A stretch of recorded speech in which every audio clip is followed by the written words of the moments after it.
Praise the lord. మన ప్రభువైన యేసుక్రీస్తు నామంలో మీ అందరికీ నా హృదయపూర్వకమైన వందనాలు. ఈరోజు దేవుని జీవవాక్యము యోహాను సువార్త 15వ అధ్యాయము 7వ వచనము. నా యందు మీరును మీ యందు నా మాటలను నిలిచియుండిన ఎడల. John chapter 15 verse 7. If you remain in me and my words remain in you. ప్రియ సహోదరి సహోదరుడా, శక్తివంతమైన కార్యాలను చేయగల ప్రార్థనకు దేవుని మాటలే ఆధారము. దేవుని మాటలు ఎంత ఎక్కువగా నీలో నివసిస్తాయో అంత ఎక్కువగా నీవు మార్పు చెందుతావు. ఫలితంగా నీవు ప్రార్థించే క్రైస్తవురాలిగా తయారవుతావు. దేవుని వాక్యం ద్వారాను దేవుని ఆత్మ ద్వారాను విశ్వాసం నిర్మించబడుతుంది.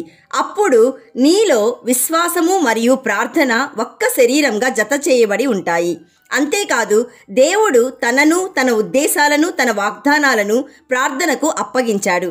కాబట్టి ఆయన వాక్యము నీ ప్రార్థనకు ఆధారమును శక్తియునై ఉన్నది. So my dear friend, remain in fellowship with Christ so that when he returns you will be full of courage and not shrink back from him in shame. కాబట్టి ప్రియ సహోదరి సహోదరుడా, దేవుని మాటలు నీలో సమృద్ధిగా నివసించులాగును ఫలించులాగును ప్రార్థన చేయి. అప్పుడు ఆ ప్రార్థన దేవుని వాక్యాన్ని, దేవుని వాగ్దానాలను అధిగమించి నేరుగా ఆయన సన్నిధికి దూసుకెళ్తుంది.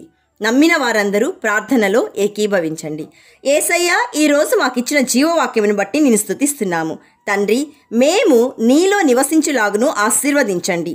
యేసయ్య, ఈరోజు జీవవాక్యం వింటున్న ప్రతి ఒక్కరూ, వారి కుటుంబాలు, ఉద్యోగం, వ్యాపారం, పరిచర్య, వారి చేతి పనులు నీలో ఫలించుటకు కృప దయచేయమని నిజమైన ద్రాక్షవల్లి అయిన యేసయ్య నామంలో అడుగుచున్నాము తండ్రి. ఆమెన్. God bless you.